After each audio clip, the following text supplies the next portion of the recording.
Right, 5 minutes past. Tamar? All right. Well, I'd like to welcome everybody this afternoon, this evening, this morning, wherever you are in the world.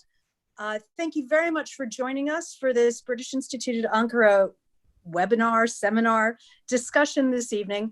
I'm Tamar Hodos. I'm chair of the BIAA's Publications Committee, and that gives me kind of oversight over all of our publication programs, including Anatolian Studies, our journal. The British Institute at Ankara itself was founded in 1947. And while today it is internationally renowned for conducting world-class research in Turkey and the Black Sea region across the humanities and social sciences, its origins were explicitly in the discipline of archaeology. In fact, its original name was the British Institute of Archaeology at Ankara. One of the first acts of the new institution was to establish a journal, Anatolian Studies, the first issue of which was published in 1951. The British Institute is not the only foreign archaeological research center in Turkey, although it was and is the only one based in Ankara. Its foundation typifies an era in which a number of foreign research centers were established in the modern Turkish state. The Germans established a center in Istanbul in 1929, the French in 1930, the Dutch in 1958, and the Americans in 1964.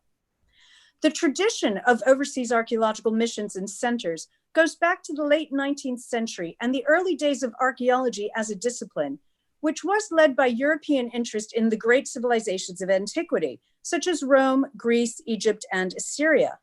Of course, this is not divorced from the grand tour of the 17th and 18th centuries or the colonial era of many European nations, particularly their interventions in North Africa and the Middle East. Nor is it isolated from the modern history of Turkey and the role archaeology has played in articulating Turkey's past since the founding of the Republic.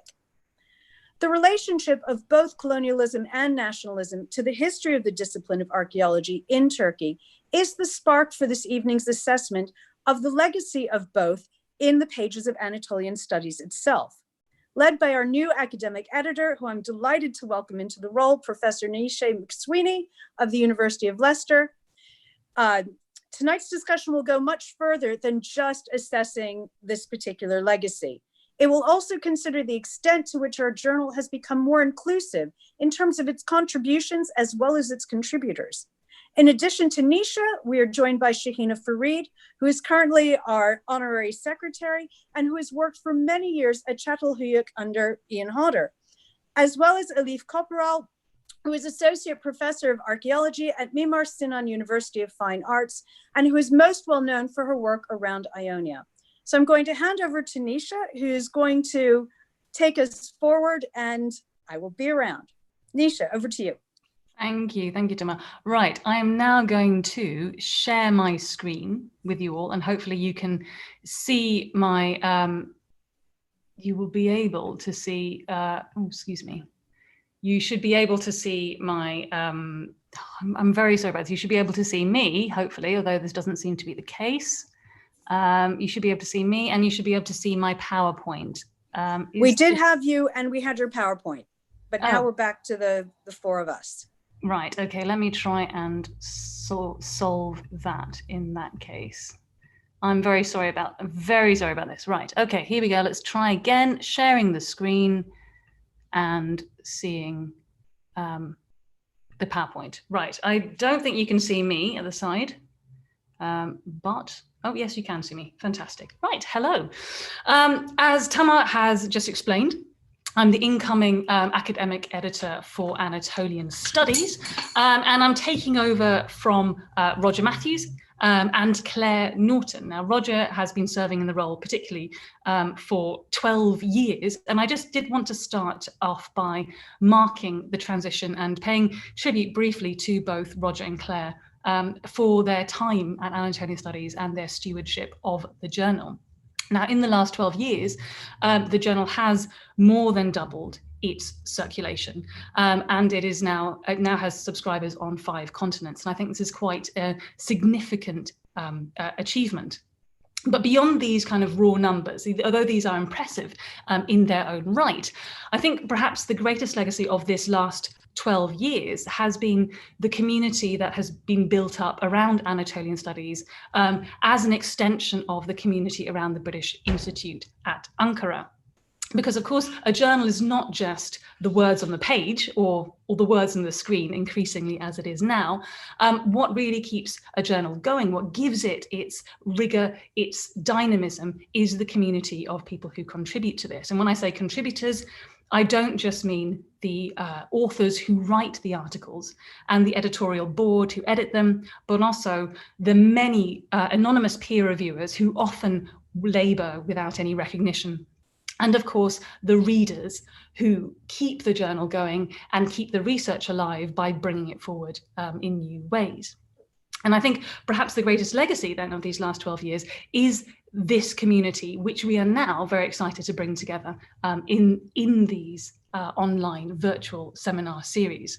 I just want to highlight what the seminar series looks like for now. We're running once a month for the foreseeable future. This is the schedule until the end of the calendar year. You can find details of this online on the BIAA's website as well.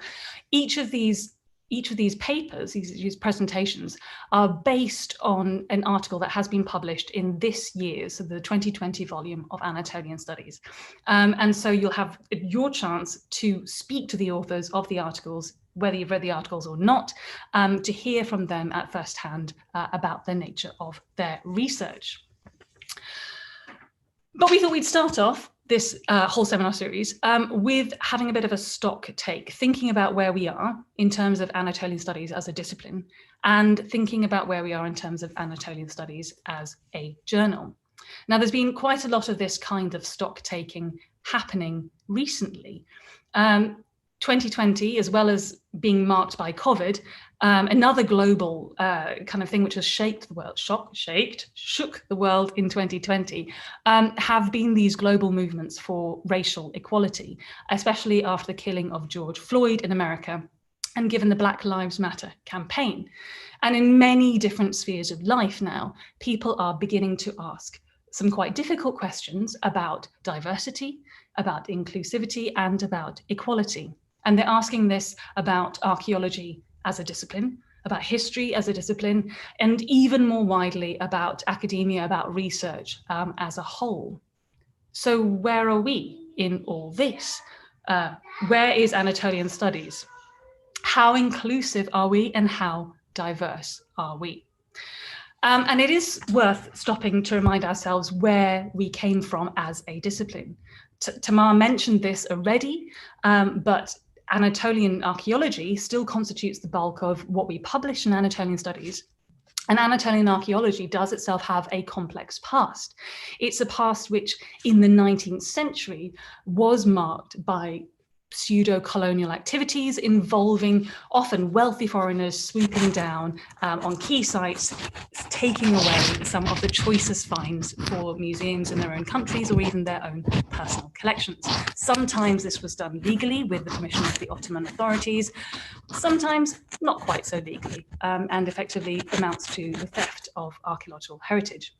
And there are many famous figures who we might think of in this category. The most famous is perhaps Heinrich Schliemann, the celebrated, brilliant, but also very controversial and scandalous excavator of Troy. But if we're thinking about the British tradition, there is also, of course, Charles Thomas Newton, who took many of the sculptures from Halicarnassus, and Charles Fellows, who acquired the Lycian sculptures for the British Museum. And the legacy of these 19th century pseudo-colonial practices can be felt, or was very much felt, moving into the 20th century. And I just wanted to have a quick look at the image that we had on the poster for this particular seminar. It shows, this is a photograph from Seton Lloyd's archives. Now, Seton Lloyd was a director of the British Institute at Ankara from 1948 to 1951. And this picture shows a white British man.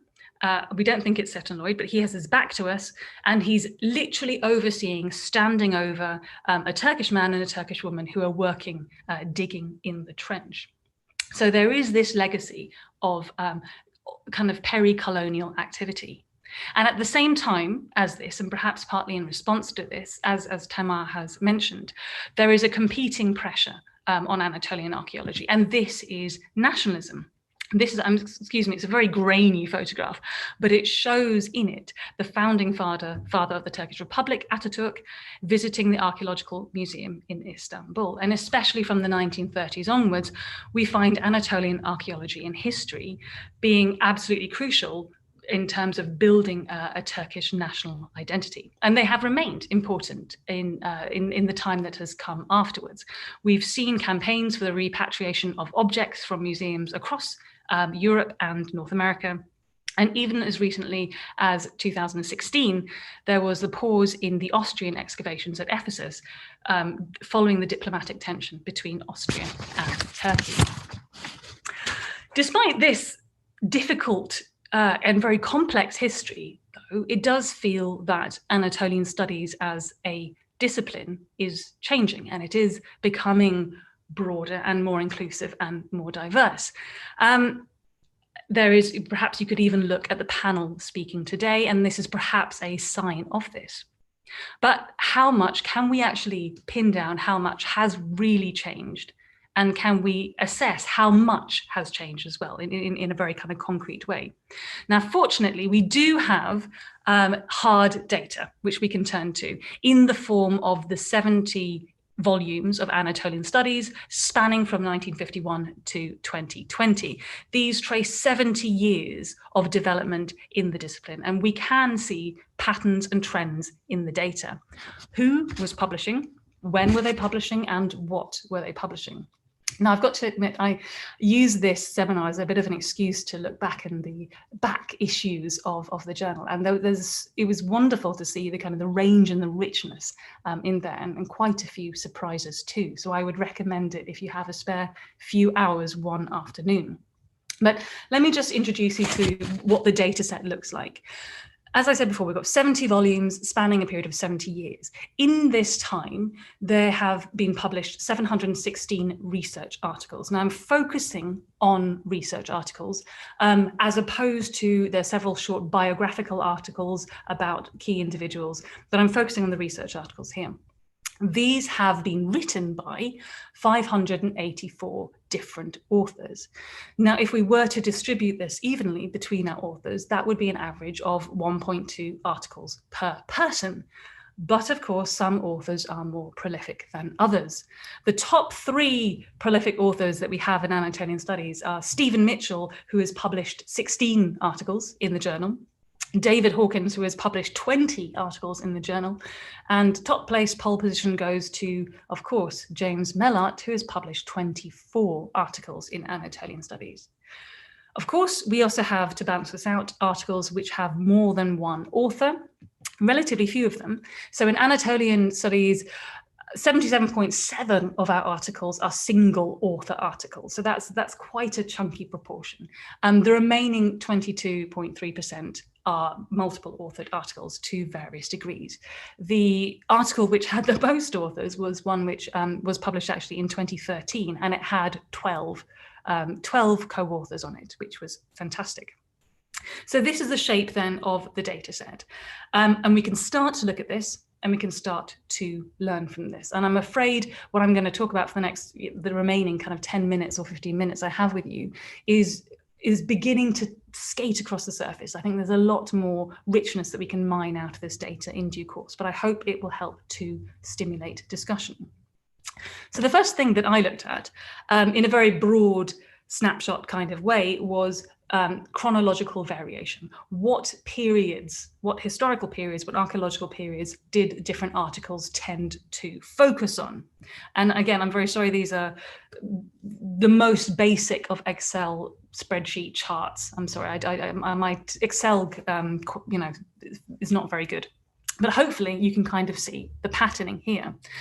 I'm first of all going to just highlight a couple of things which do not surprise me at all about this bar chart, and which probably don't surprise you either.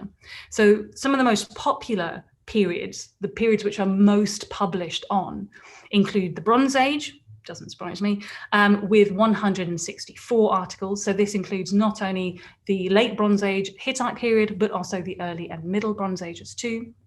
Also popular is the Roman period with 140 articles, and of these, 56 of them are epigraphic articles specifically. Now these are both unsurprising. These are popular, well-studied periods of time, and it's to be expected that they will be well represented in Anatolian studies. Something else which was not surprising, maybe, but which I want to talk about in a little bit more detail, is the relatively small number of articles that have been published on the later periods of history. So from the Seljuk to Ottoman periods and the modern period. And these represent a total of only 45 articles over a period of 70 years. Now, of course, as Tamar has said, Anatolian Studies was founded as an archaeological journal specifically. So we might expect that more authors the scholars who work on these periods might prefer to publish their research in dedicated historical journals instead, which is understandable. But from the late 1990s onwards, the British Institute has actively tried to encourage more work on these later periods, and within Anatolian Studies as well. When Claire Norton was appointed to the editorship, this was partly done to try and encourage a broadening of chronological scope. Now, to look at this, I'm afraid you can't see the very end of the time period, but you should be able to get a sense that this has not totally worked out. From the 1990s onwards, we don't see a great increase in the number of articles on these later periods of time within Anatolian Studies. So we can only assume that these scholars are publishing their work elsewhere. This is something which I think we might want to think about as an editorial team going forward. This is something that we will have to bear in mind. Something else which is perhaps more surprising, where we have relatively few articles or less interest. There's relatively few articles on the Greek periods, 69 articles, and relatively few on prehistory, 78 articles. Now, there are two possibilities here. Either British scholars working in Anatolia, and we remain mostly talking about British scholars. I'm going to talk about the nationality of authors later. I'll come back to it. So either British scholars working in Anatolia don't work on these periods very much, or they do work on these periods, but they're choosing to publish their research elsewhere. Now, with the Greek periods, I think the explanation is the former.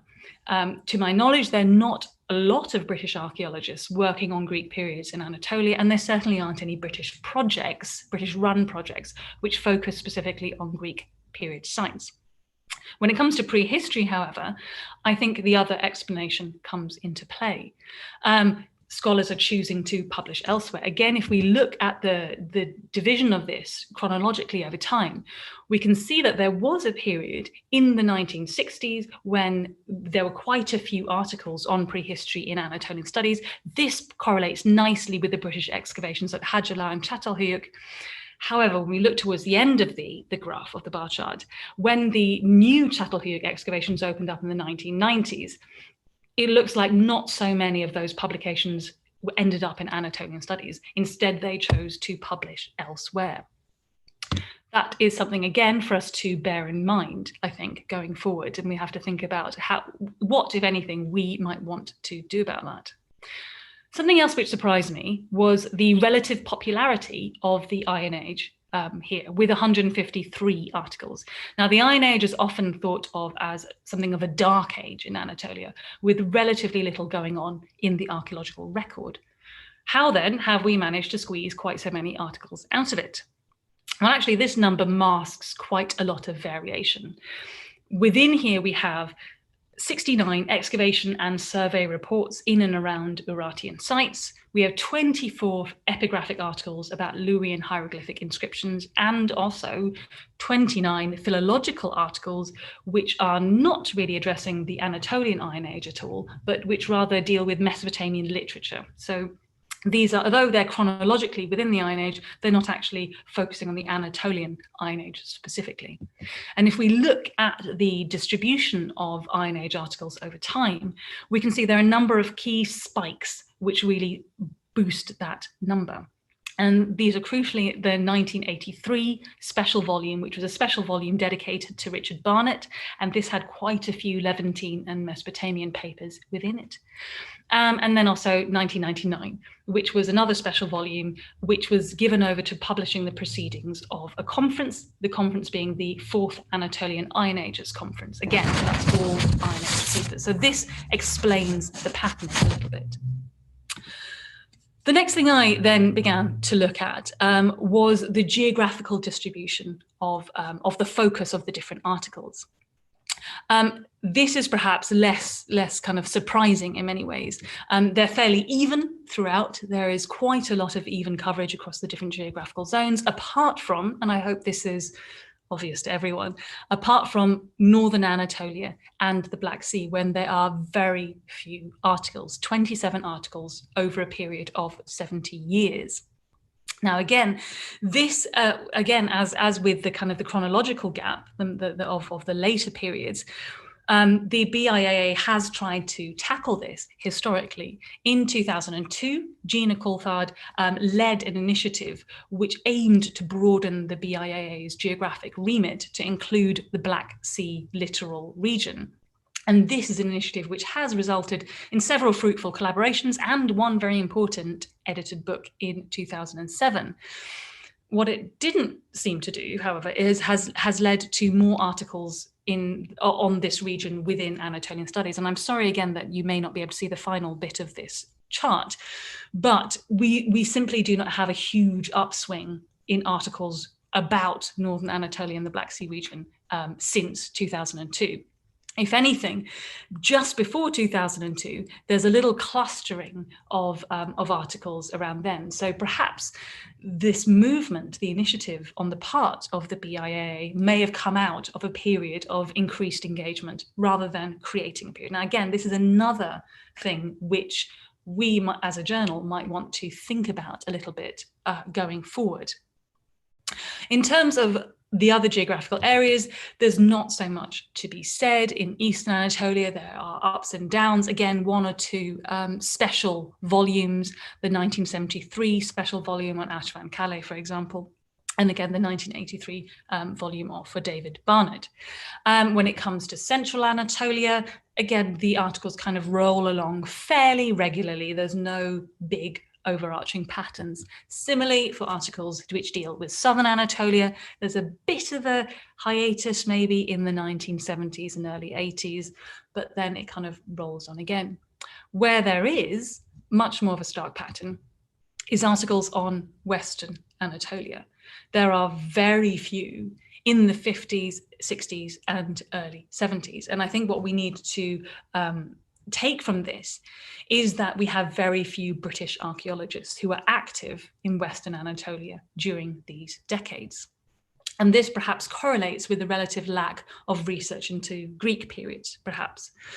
It's interesting that it picks up again from 1977, which may perhaps be correlated with the establishment of the Oinoanda survey in 1974.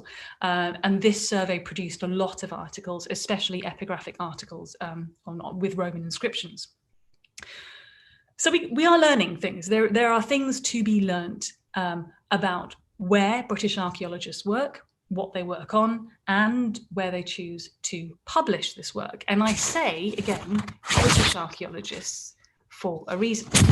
This data doesn't just tell us about articles, it also tells us about the authors of articles.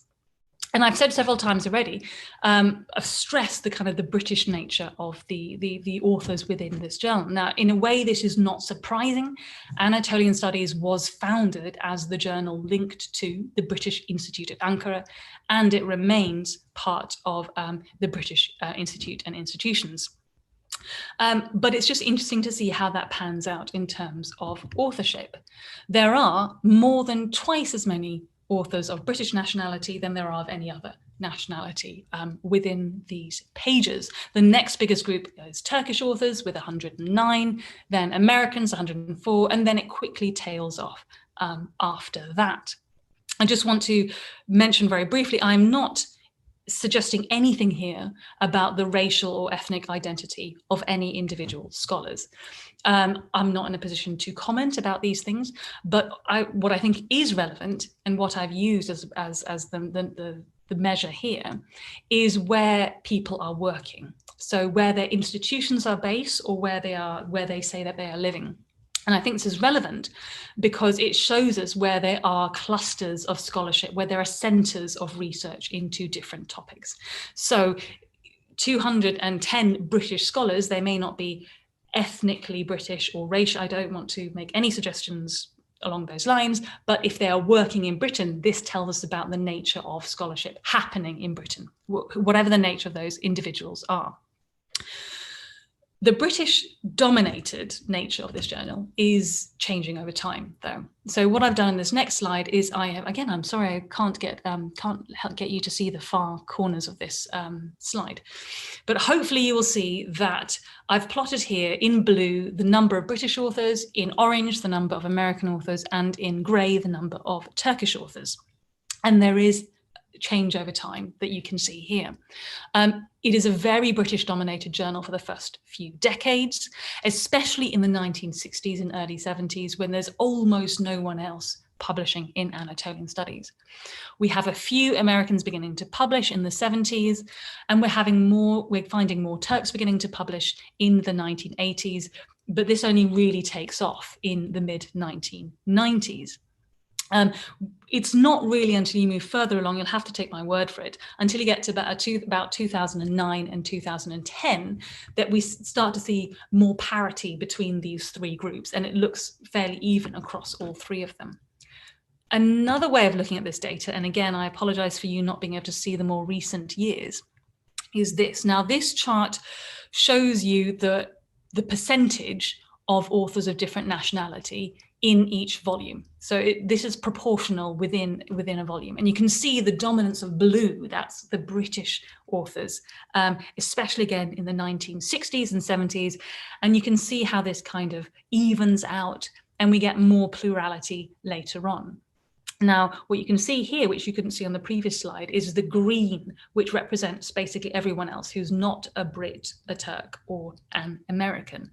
And it's quite interesting that by the year about 2000, we're getting a much more mixed roster of authors in almost every single volume. And it's also quite interesting to note that you can't see it completely, but you'll have to take my word for it. In 2013, there's even a volume of Anatolian Studies which has no British authors whatsoever. Now, this is interesting. I do not want to suggest that it's a good thing necessarily that we have no British authors or fewer British authors, but I do think it's a good thing that we have a broader selection of people who are represented within the journal. This can only be positive for the journal. It suggests that the journal is attracting a wider range of contributors, a wider range of contributions, which is, I hope, going to ensure the vitality of the journal going forward into the future. So this then is, I think, a good news story. Something that is slightly less of a good news story is our gender profile. Put simply, Anatolian Studies publishes a lot more men than it does women. Now, I want to say this is a woefully inadequate slide. I know that this is a very binary view of gender. I have not made any nod at all. I haven't been able to incorporate trans identities or non-binary gendered identities. I hope, however, this is just something that we can start the discussion from. We can begin the conversation from this is not the final word. But I do think there is something that requires discussion when we look at this. We have 417 male authors to only 167, which is quite a significant gender difference. And this, of course, also changes over time. There's a lot greater disparity in the first few decades of the journal. And it's not until 1966 that we have the first woman who is a single author, single sole author of an article.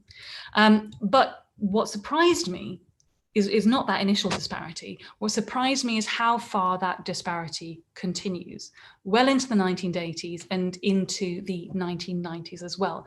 And by this time, I would have thought that things would have begun to have evened out a bit more.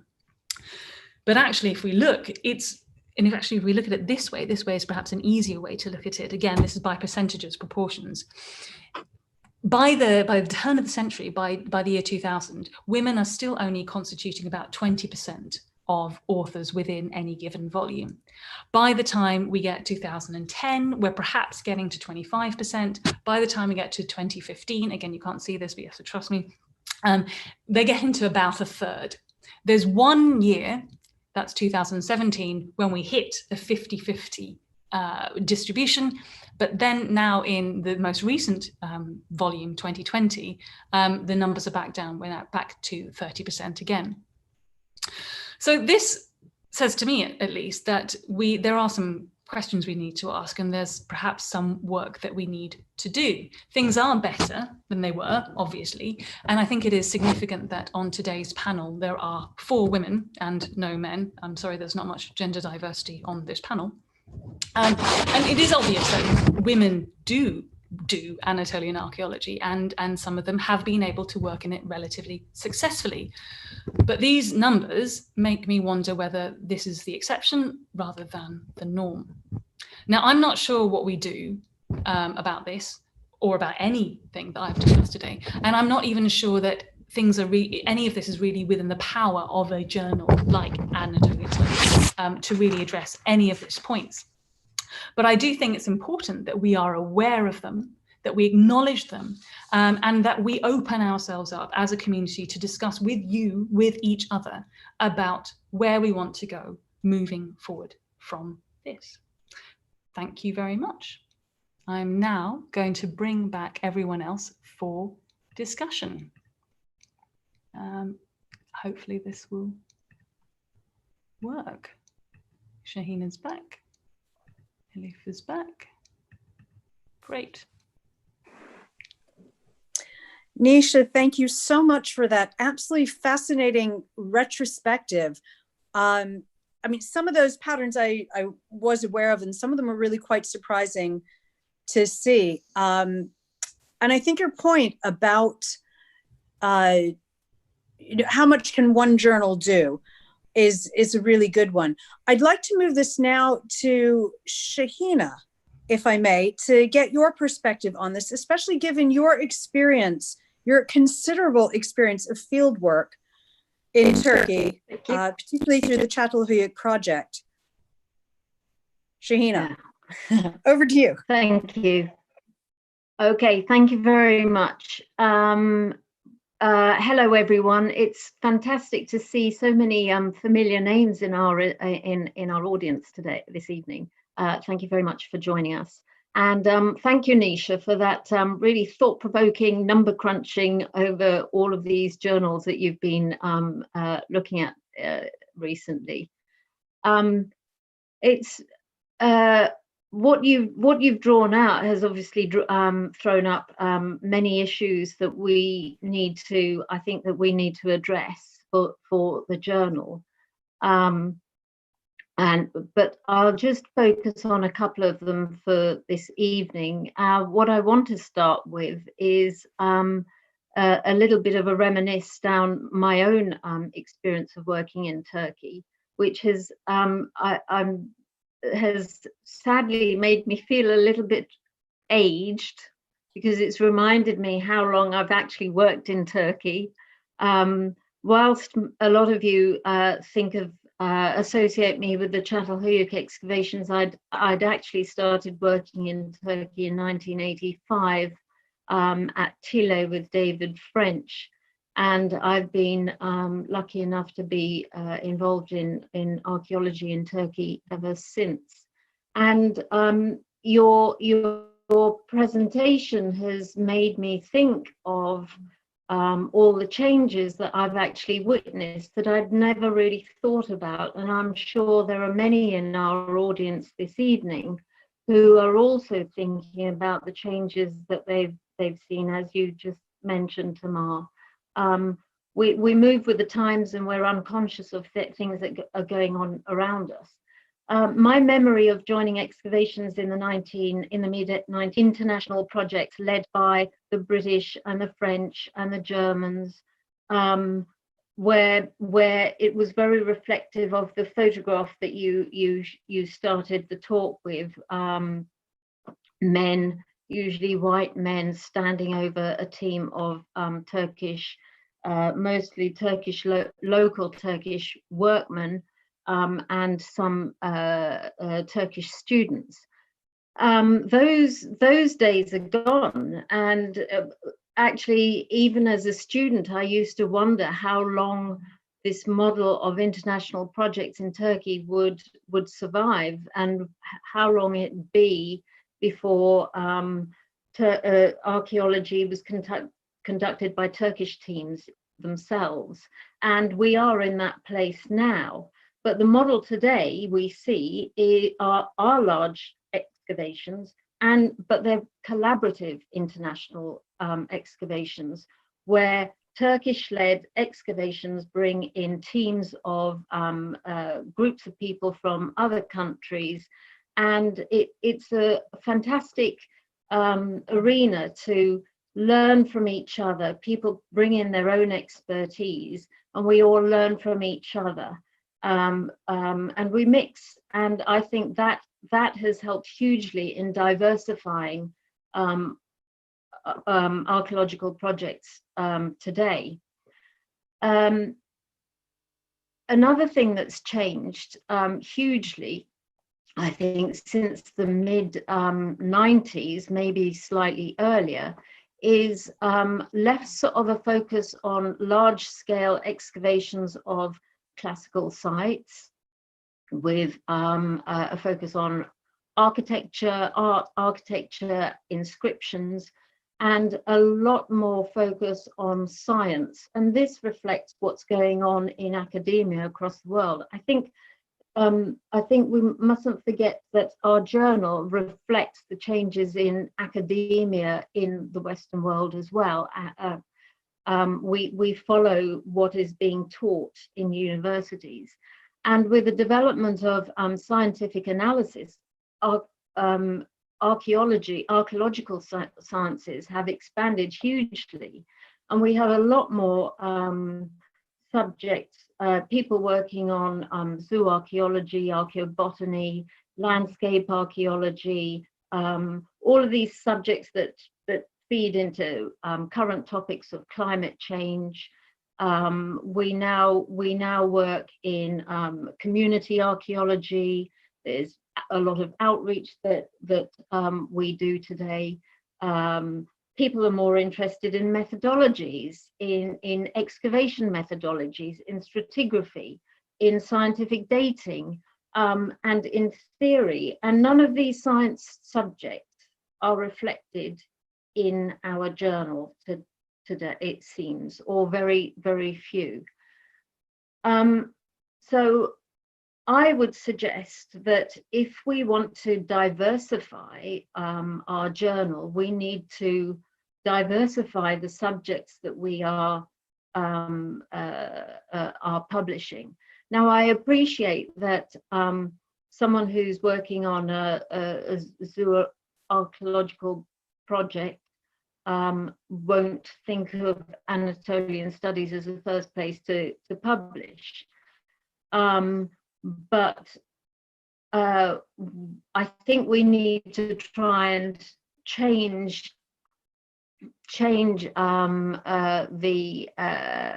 what we're known for historically, which is archaeology and ancient history, and try and attract newer subjects, and to change the demography of our submitters, perhaps. Diversifying our subjects would also help bring in a diversity of people as well. We know that younger people today are studying more science-based archaeology, we have in the UK, universities attract a lot of Turkish students who've been working with their supervisors, their professors in Turkey on projects, who then come over to the UK to enroll in different subjects across the whole of UK academia. And they're the younger generation who we need to draw into our subject areas as well. And I think the newer subjects are also better represented in gender as well. I'd even go as far to say that there are more women studying subjects of in the environmental archaeological subject areas, and that would perhaps we'd be able to attract more a better gender balance there. I just want to finish on that on something else that came to mind, and that is what is represented in Anatolian Studies isn't representative of what we in the BIAA are supporting through our research grants. Whilst we've diversified our research attention, our subject matter to cover all arts and humanities, social sciences, contemporary political sciences and contemporary subjects, they're not well represented in Anatolian Studies, and in fact they're kind of relegated to these subsidiary journals. I think they're called supported publications. It's almost as if they're an afterthought, that we'll put them somewhere else and not in Anatolian Studies. And so maybe I wonder actually, Nisha, if you looked at those papers as well, whether that would start to change some of the numbers that you've been presenting to us. I'll leave it there for now.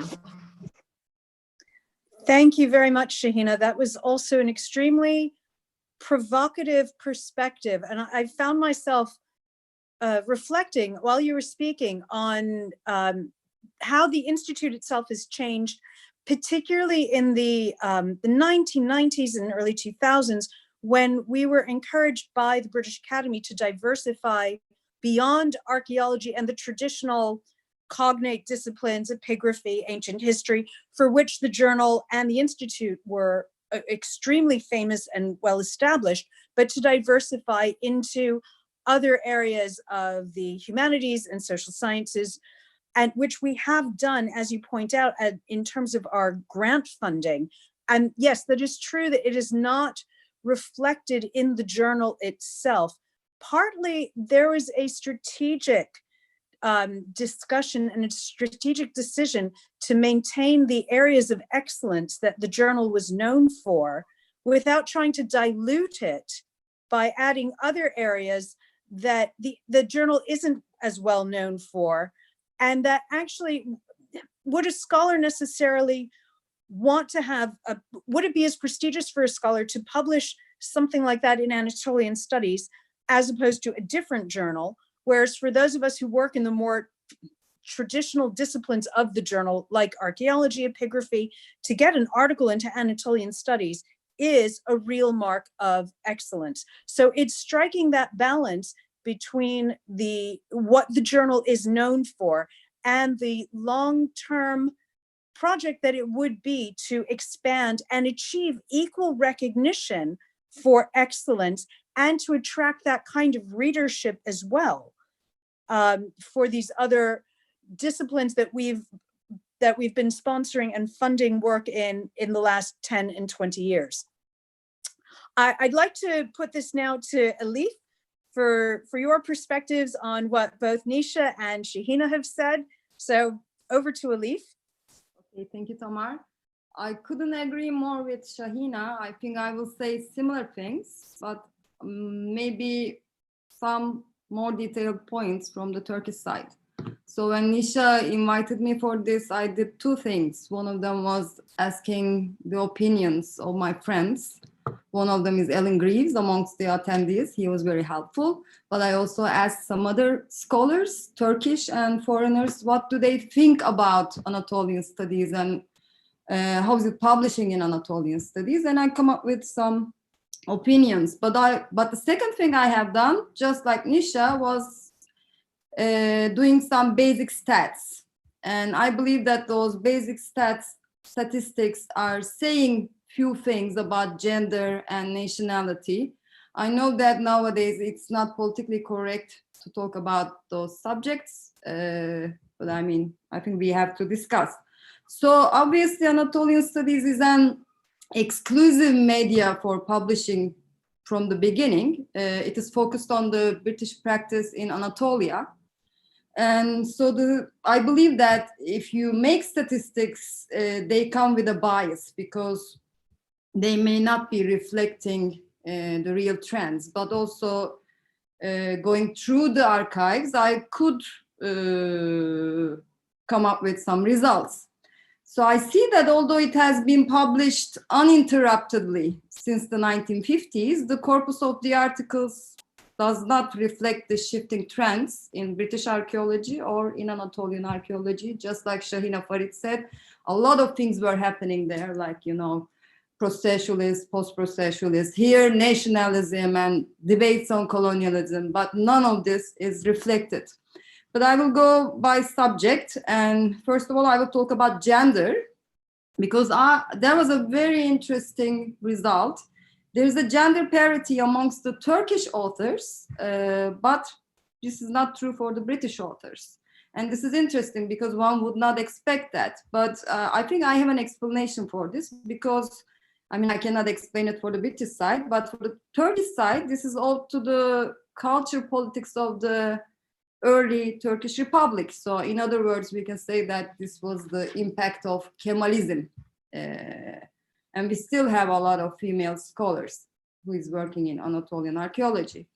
The second subject is nationality. So Nisha gave the numbers, and it's like the number of British authors are twice the Turkish and American. Actually, I was surprised that we had that much American authors in Anatolian studies. I would think, you know, it would be British and Turkish. But I think this clearly shows that the journal was pretty much dedicated to the British practice in Anatolia again. So it emphasizes that. But for most Turkish scholars, I mean, why there were not enough Turkish authors? I was thinking of that. But again, the answer is very obvious because for most Turkish scholars, German was the second language until the 1990s. And almost for 3 generations, leading Turkish archaeologists were educated in German universities. And German école was always very dominant in Anatolian archaeology, and particularly for classical archaeology. So that's why if they needed to or wanted to publish in a foreign language, they were preferring Istanbuler Mitteilungen, which is being published since 1933. And it was always more popular amongst the Turkish scholars who wanted to publish in a foreign language. But also, until the 1990s, Turkish scholars were very laid back about publishing their stuff. I mean, you can see that some of the excavations are continuing since the 1960s and 70s, and they did not even publish an article, including mine. So this is a self-criticism. But most Turkish scholars were publishing their stuff in Belleten and Anatolia. So there were 2 very important Turkish journals. Belleten was being published since 1910, which is a very early date, and Anatolia was being published since the 1956, close to Anatolian Studies. So there were different medias for the Turkish scholars. And then I found out that going through the archives, the first Turkish author in Anatolian Studies appears in 1968, İnci Bayburtluoğlu, a female author. But then, until the late 1990s, there are only 1 or 2 Turkish authors, and the rest is British. And in 1999, there's a big explosion. There's a dramatic increase in the number of Turkish authors. Almost the whole issue is dedicated to the Turkish. With an optimistic approach, I may interpret it as an improved collaboration between the British and the Turkish scholars.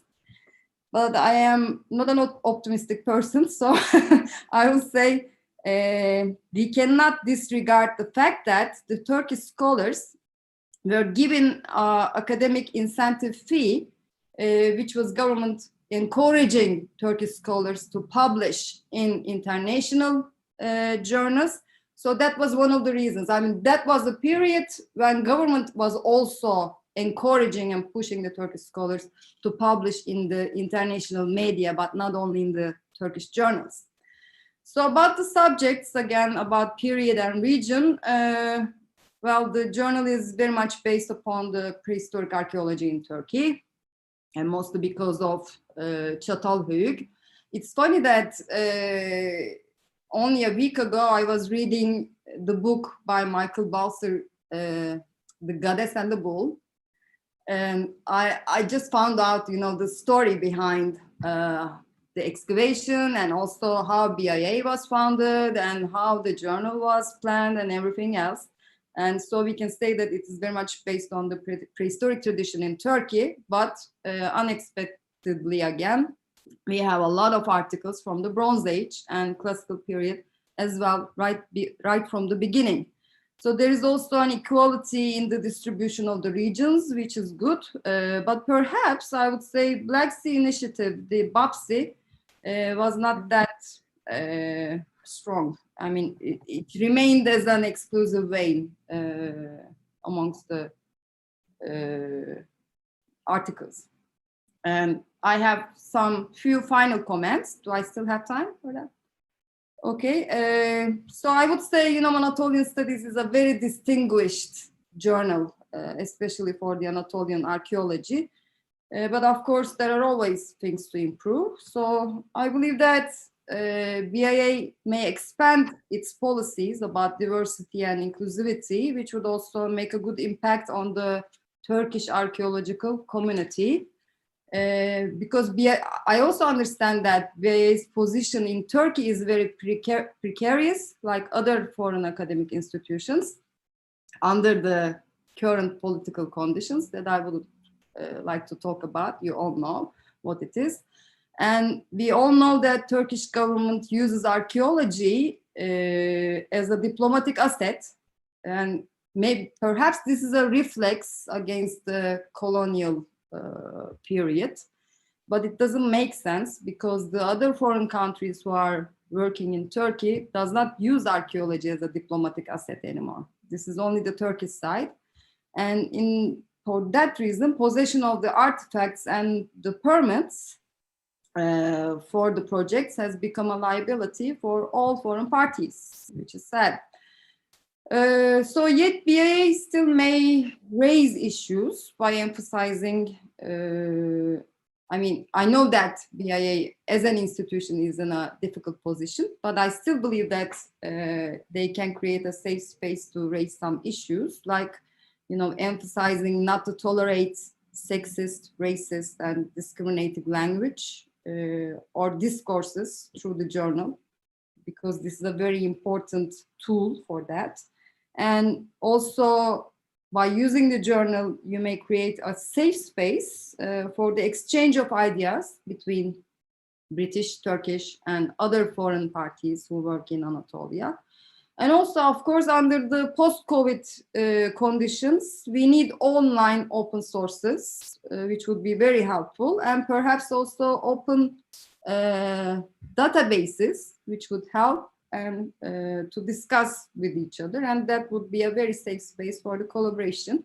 And also perhaps networks and thematic organizations raising, you know, current methodological issues and theoretical debates and ethical subjects about the archaeology would contribute to the agenda of diversity and inclusivity of Anatolian studies. One last thing, perhaps, now we don't have archaeology, we have archaeologies, so maybe we may have some different subjects, because now we have from queer archaeology to scientific archaeology, we have a great variety. So I believe that the editors should consider this for each issue, because Anatolian studies is a bit conservative in this sense. Maybe you can change this, and perhaps also some visible role models would be very useful from both parties, from British and Turkish archaeology, who would bring up political issues engaged with subjects like minorities, refugees, women, and LGBT rights, which would improve the content of the journal and create a course to make positive changes in Turkish archaeological community as well. I think those are all my points, but I truly believe that BIAA and Anatolian Studies has a very high potential to create a scientific space freed from asymmetrical hierarchies, which is very common in Turkish archaeology, and networks stained by power relations. So if Anatolian Studies and BIAA put some emphasis on those subjects, this would organically evolve in both communities, also for the Turkish archaeological community, and naturally it would be reflected in the journal as well. Thank you. Elif, thank you so much. Again, some incredibly thought-provoking observations and comments. While you were speaking, a couple of comments came through on the chat that I'd like to share with everyone. Charlie Gates notes that concerning American participation, there is no American journal devoted to Anatolian archaeology. ARIT, which is the American Research Institute in Turkey, does not have a journal. And Sue-Ann McCarty notes that prehistoric archaeologists, at least many Americans, Germans, and Israelis, I think tend to also publish their early results in Neolithics. And Olivier Moriaud notes, still odd that the Anglo-Turkish excavations of Smyrna never found its way into Anatolian studies. Maybe also there is some political or personal issues in the present absence of some projects or topics in Anatolian studies. Some projects in Turkey had or have complex stories. I should add that Anatolian Studies is a peer-reviewed journal that we do have very clear and explicit guidelines on, and we have had for many, many years, on the nature of publications that of submissions that we are willing to accept. And so there are some things that we don't accept, say the publication of just catalogs. There needs to be a contextualization of that database. So Elif, you raised some really important points, some of which are in the background to the journal, but I'm not going to continue with this. I'm actually going to pass this back to Nisha to find out your views and your reactions to these incredibly thought-provoking ideas and suggestions by particularly Shahina and Elif. No, absolutely. Thank you all very much. And thank you for everyone who has contributed. If you would like to carry on asking questions in the Q&A section, that would be great, rather than the chat, because it's hard to monitor them both. Just quickly in response to Olivier's comment in the chat, actually, you're right about the Anglo-Turkish excavations in Smyrna, but I think some of them were published in the Annals of the British School at Athens, which I think is very interesting, that an Anatolian site ends up being published in the British School at Athens, a Greek journal. And I wonder whether that has happened in other cases. That's a really, really interesting point. Another question, a question which has come through on the Q&A. Elif Gul, thank you very much for the question. Will we be publishing any of these numbers and statistics? Hopefully, yes, we will. Not yet, it's not available yet, but hopefully that will be forthcoming at some stage. Sam Butler has asked, loved the discussion about the language of publishing. I'd like to ask, why did the journal decide to publish only in English? What pros, cons do you see in limiting the language? Thank you. There are a number of non-English contributions in the journal, but there's very, very few. I think there are maybe 4 or 5 in German, maybe 2 in French over the course of 70 years. As I'm aware, I don't think we explicitly say we won't consider non-English publication contributions. Is that? I have to check that. But I will say that all of our publications, all the articles do have a Turkish abstract as well as an English abstract. So there is that. Yes, I think that's true. So to address German, 2 German articles, I remember. Yeah, there are a few. To answer Shahina and Elif's points, I think this is absolutely right. Where Anatolian Studies has not moved with the times, I think, has been methodological and theoretical. Scientific, kind of more scientific articles, but also more theoretical articles. And Elif, you talked about archaeologies, right? Archaeologies, sensory archaeologies, queer archaeologies. We're not seeing as much of this in Anatolian Studies as we're seeing in other journals. And I wonder, this might also feed into the relative lack of prehistoric submissions in recent years, because a lot of this kind of very innovative theoretical stuff has come through kind of prehistoric archaeology. Yes, I wonder whether on both those, the scientific and the theoretical, we could do more to, maybe special issues of the journal, or kind of put it out there more, maybe advertise at things like the Theoretical Archaeology Group conference, things like that. Maybe we can try and do more. Morag has asked in the Q&A, is the gender breakdown, in the gender breakdown, can you break down the single author versus co-author female to male ratio? The answer to that, Morag, is yes, eventually. I'll try and work that out. So far, I've lumped all the authors, all the various different authors, right up to author number 12, all in to this. But there is that's a valid point, actually, breaking that down. That would be useful. Dimitri, hi, how are you doing? Dimitri, nice to hear from you. He says, I wonder if you think there's a gendering of specific types of work published in Anatolian Studies.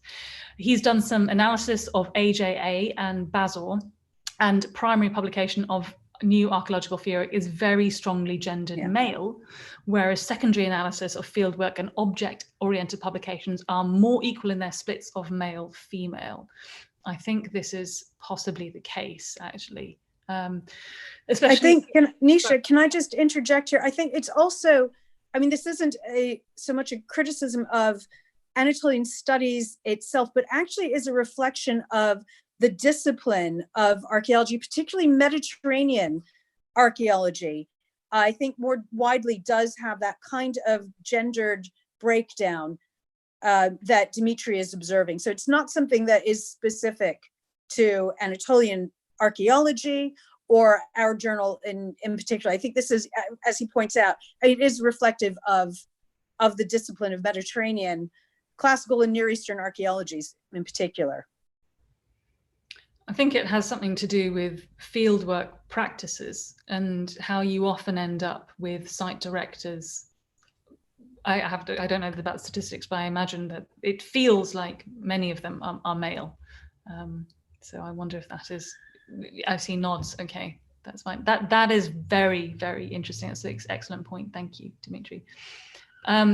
Mark Nesbitt, could commissioned review articles help redress some of the imbalances? Potentially, I think they could. I think that's a very good suggestion. However, then I wonder if there's a difference in status between review articles and research articles. Certainly in the UK, there's a different ranking put on different types of outputs, whether they're more likely to be rated 4-star or 3-star, depending on whether they count as new research or surveys and reviews. One thing that I have wondered about doing within the journal is keeping a closer eye on who our anonymous reviewers are as well. And I wonder whether diversity in the anonymous peer review community might have any effect. It may have no effect.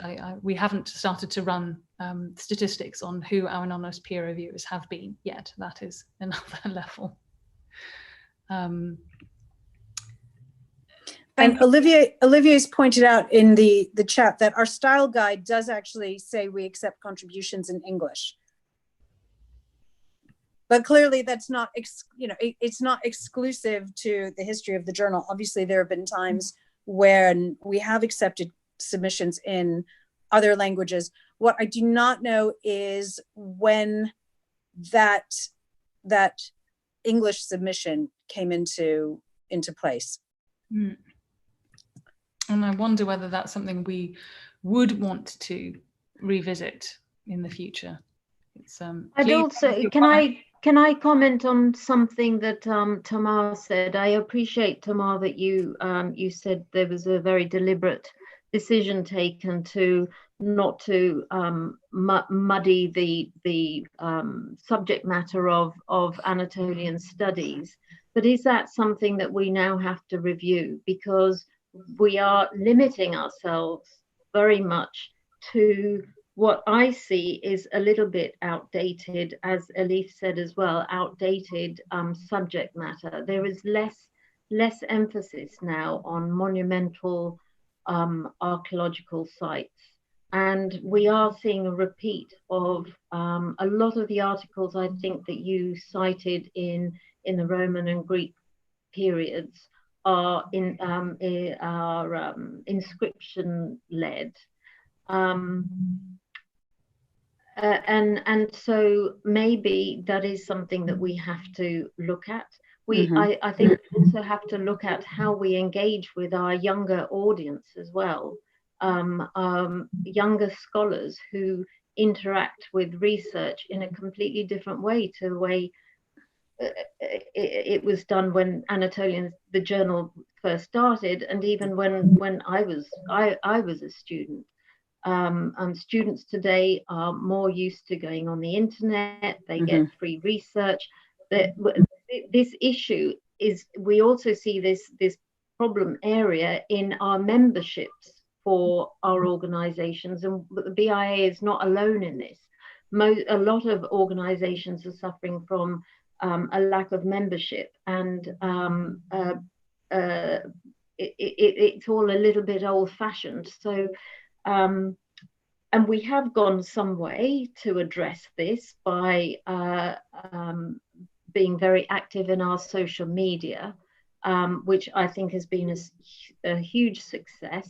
And maybe that's something that we have to focus more on. But I think we need to diversify the demography of our catchment as well as subjects. Can I respond to your comment, particularly about appealing and attracting the younger generation who are more likely to look online? So a number of years ago, we joined the Cambridge stable of journal publications. So in fact, Anatolian Studies can be accessed online through Cambridge Core, and Cambridge Core has the capacity to host substantial online supplementary databases and raw data sets in a way that the print-only journal simply did not have the capacity. So certainly we are able to broaden out the style and the kinds of publications, perhaps in a way that we were limited by a fixed print-run pagination within a journal, within a print-only journal. So we are freed up from that. So that does open up huge possibilities for us for expanding the kinds of studies that we do publish, always though articulated around research questions and themes that really push the discipline forward. So we certainly can publish the raw data sets and make them freely available for comparative purposes, articulated within a research context.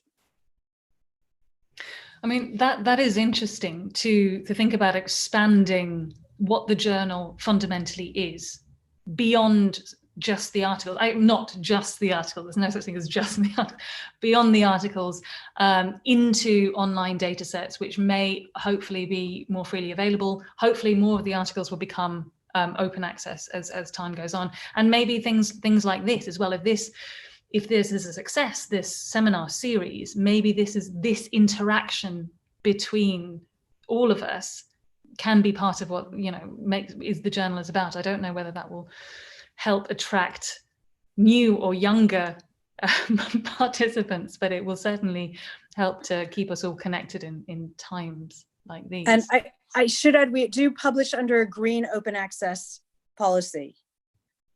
Yeah. For those who need to know what green and gold are, we are currently green. So, and again, these issues are, in terms of our open access, these are reviewed on an annual basis between ourselves and Cambridge University Press, Cambridge Core. We have an annual meeting in which we review various statistics, downloads, which article has been the most popular in the year and ever since the publication of Anatolian Studies. So we do review these things on an annual basis. But for me, one of the most helpful aspects of this evening has been that longer term review, where we're looking at a much longer scale to see those broader trends, because year on year, we might notice a blip here, a dip there, a rise there, but is that really establishing itself as a trend?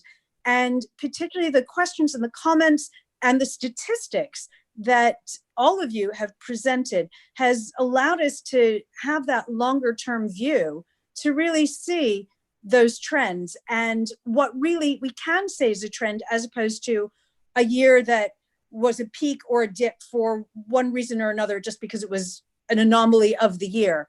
And so that's been extremely helpful. I think there's we've had a comment: beware of the sirens of online only publications. Keep the papers on paper. Yes, we are not planning to become an online only publication, although the move to publish online was something that we did look into a number of years ago, which is why joining with Cambridge gave us that opportunity to do that. So we're continually looking to innovate. I think Nisha and I certainly have plenty of food for thought here to take forward. If there are any other questions or any other comments, Nisha? Yes, Elif? very quickly. Charles Gates has mentioned on the Q&A, following up to Mark Nesbitt's question, could you solicit participants for a forum, perhaps in each issue, in which themes such as those raised by Elif could be discussed? And Mark has said it's a point about the regrettable downgrading of review articles. It might be possible to find another term for perspectives / opinions. Done right, these can be influential and highly cited. Elif could write a great one. And maybe this idea, actually calling them fora, maybe that's a way forward. That's very interesting. So thank both of you for that. Anthony Shepherd says, have we seen an increase in Turkish authors in disciplines like epigraphy, where there has been an increase in Turkish scholars involved for years? That is a good question. I think what we need to do is be able to correlate what we're seeing in Anatolian Studies with other disciplines and kind of membership of staff lists in different universities. I wonder if that's true as well. Right, that's something to add to the list of things to carry on researching with this. Oh wait, so we have one more. Sorry, I'm just noticing, not so good at multitasking here. Oh, there's a question being asked on the YouTube channel. Right. If we can have that, if we can have, we've got that. YouTube, how does your review? How does your review process encourage junior scholars, non-native speakers of English, women, people of color? Does the journal have guidelines for reviewers to ensure a fair and collegiate review environment?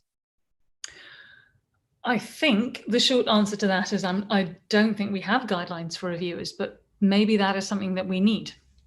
Well, we do have guidelines for reviewers in the review forms that go out. So there are certain questions that are asked. I will say that also we do provide considerable support for scholars, particularly junior scholars for whom English is not their native language, in terms of kind of a pre-advisory support for how to help an article achieve a successful submission. So we are not a brutal, you submit your article and it gets rejected, don't ever darken our door again. We do take steps to help scholars have their their research see the light of day in Anatolian studies. I think that's true. And I think often if reviewers and the editors in the past have known that it's especially a junior scholar, sometimes the review comments have been fuller, more supportive, more detailed. But I wonder if that's something that we actually need to explicitly put into our review instructions. We've got nothing in there which explicitly says, right, this is a junior scholar, can you please add additional feedback, which is, I mean, that is, you know, things like that could be more helpful. Thanks, Neil Erskine, for that question. We might have to think about that. And also, as I said before, thinking about who our reviewers are. Also partly because we impose a lot on our reviewers. We don't pay them. They're often asked to do things at quite short notice, and they've often got very high workloads themselves. And we also need to even out this load amongst our reviewers as well. I just want to say, if anybody has additional, we have a hang on, we have a thank you up from Halle. Says, I published 2 articles. I can say that I received great help from the editorial board. Thank you very much. Someone who's been on this board for a while, we are very grateful to that, because yeah, normally we don't get that thanks. So I do want to say, if anybody has additional suggestions or ideas, please feel free to email me directly, or Nisha, I'm volunteering you. Our email addresses are available through the BIAA website and the Anatolian Studies website on Cambridge Core. So I can certainly be accessed by the BIAA website. Nisha is accessible through the Cambridge Core website. So please do feel free to follow up with individual emails to us directly. I'm really grateful for the stimulating ideas and suggestions that have emerged from the discussion. And I can see some interesting changes coming up in the shape and structure of the journal going forward. It's exciting times. Right. So I guess we're probably winding up.